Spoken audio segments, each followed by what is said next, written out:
Welcome back everyone, I'm Nick930 and this is my final review for Sucker Punch's recently released PS4 exclusive Ghost of Tsushima.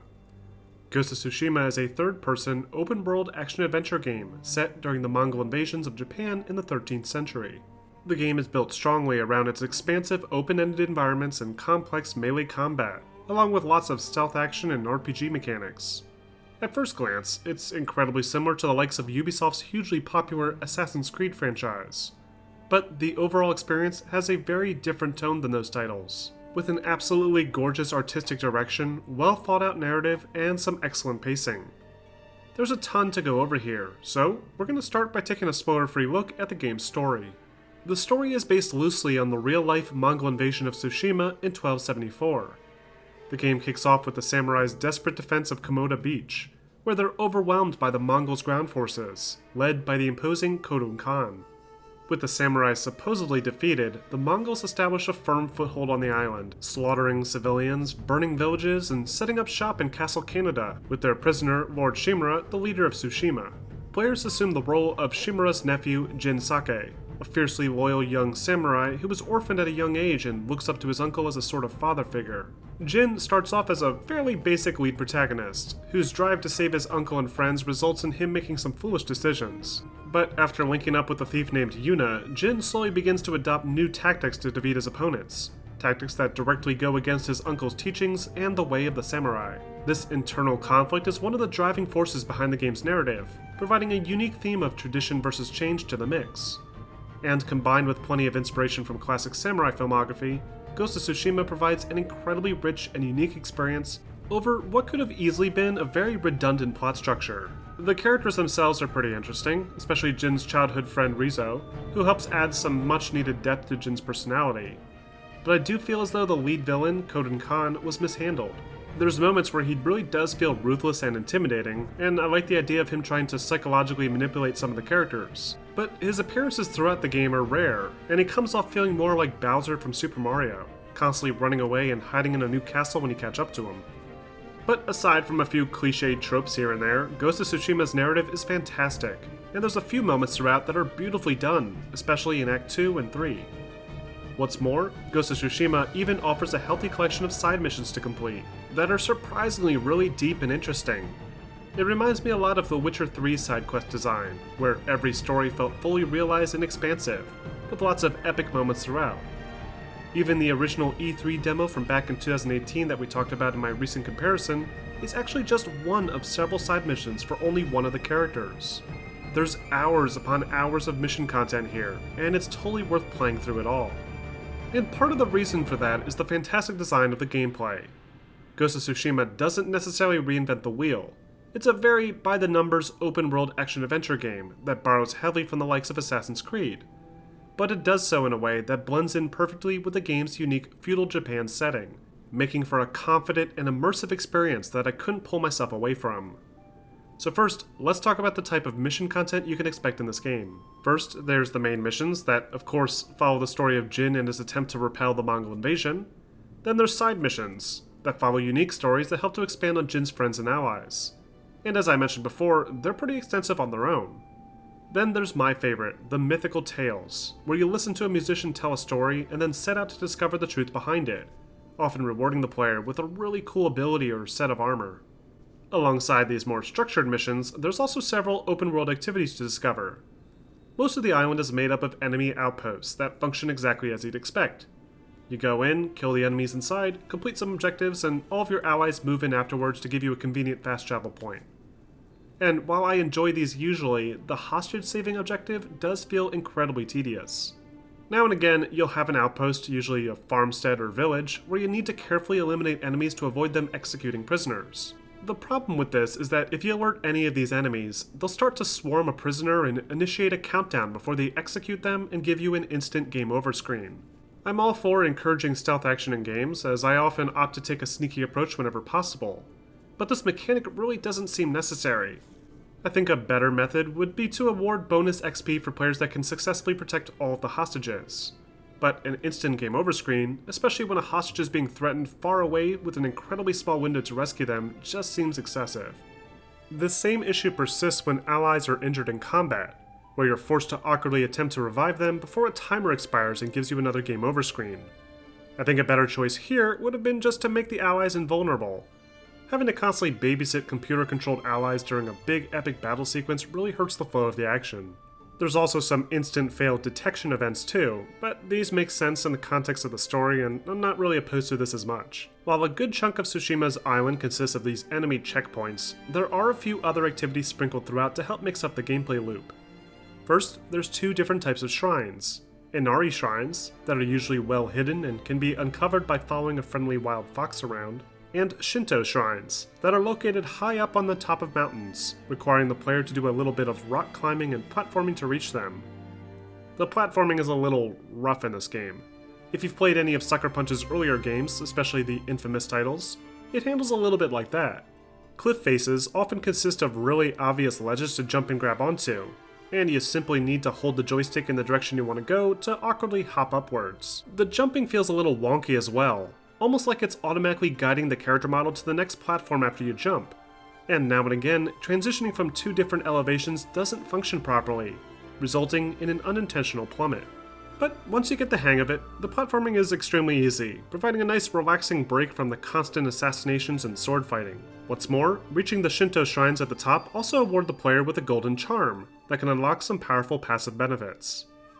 Other open-world activities include random encounters, usually involving saving a civilian from some bandits in exchange for information, and looking for collectibles, of which Tsushima houses plenty. But since you'll be spending most of your time in this game with your sword drawn, let's take a deep dive into how the combat mechanics function. Ghost of Tsushima is built heavily around two types of attacks, light and heavy. Light attacks, as you could probably already guess, are less powerful but much faster, and can be used to rapidly attack any open opponent. By contrast, heavy attacks deal more damage, but are slower and can leave the player more vulnerable to a counterattack. To avoid taking damage, players can hold the L1 button to block, or can alternatively tap the L1 button right before an enemy attacks to deflect it and follow up with a powerful counter. There's some caveats to it, like unblockable attacks that must be parried or dodged, but it's all pretty straightforward. However, one of Ghost's most important combat mechanics is the stagger. Most enemies have a stagger meter that can be filled by landing heavy attacks. Once the stagger bar is broken, the enemy is temporarily vulnerable, allowing for multiple uninterrupted hits and a potential elimination. The catch is that each enemy type is only vulnerable to a specific fighting stance. A shield-wielding enemy, for example, is vulnerable to players using a heavy attack while in the water stance, while a spearman requires players to be in the wind stance. Each of these four stances can be quickly swapped between by holding down the R2 button and pressing the corresponding face button. This makes each combat encounter a sort of puzzle, as you carefully target specific enemies to focus on while swapping between stances to remain effective. You can always try and use the wrong stance on an enemy, but their stagger bar will take much longer to fill, and you'll find yourself quickly overwhelmed. It's an interesting fighting system, though I do wish there was a smoother way to swap between the stances, as holding the R2 button every couple of seconds breaks up the otherwise very smooth combat sequences. Another important aspect of this game's combat is resolve. Resolve appears as little yellow circles above the player's health bar, and can be used to initiate special abilities like healing. Resolve can be slowly recovered during combat by defeating enemies, but can be replenished much faster by performing more brutal kills like assassinations, executions, or slaughters. Another great way to earn resolve is by successfully winning standoffs. In classic samurai movie fashion, players can challenge unaware enemies to a standoff, where a letterbox effect appears and a single enemy confronts the player one-on-one.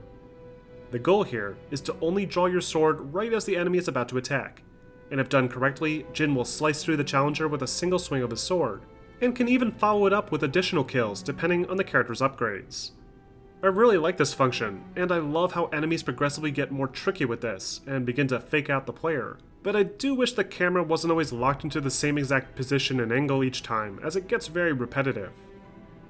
Ghost of Tsushima also offers a few boss-like combat scenarios called duels, where you're placed into a restricted arena to face off against a challenging swordsman, often with a very cool backdrop to help set the mood.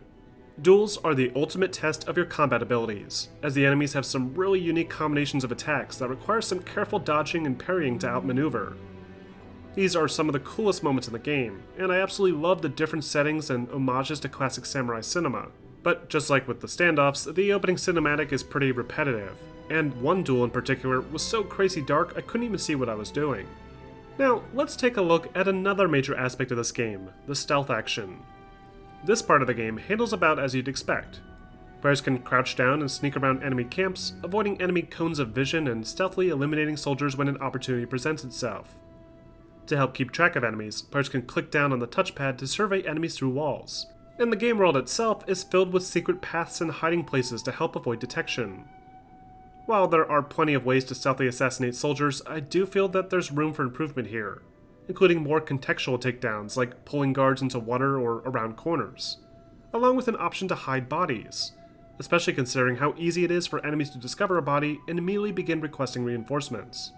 Ghost of Tsushima does at least offer an extensive list of tools to play around with, none of which are technically necessary, but when used properly can be hugely helpful. First, there's the bows.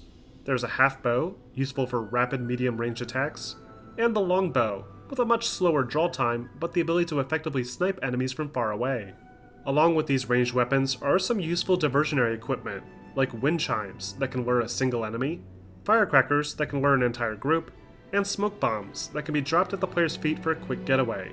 Players can also throw kunai blades, sticky bombs, and black powder bombs that, again, I frequently forgot existed, but once I started toying around with them more, I found them hugely useful, especially when upgraded.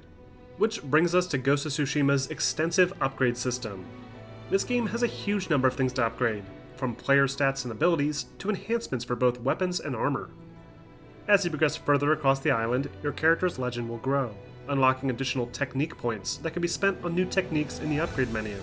This menu is split into 3 categories: Samurai, which can improve the player's ability to deflect, evade, and explore the open world; Stance, which improves each of the 4 fighting stances with more powerful heavy attacks; and Ghost, where you can defy the way of the samurai and improve your stealth-oriented tools and tactics.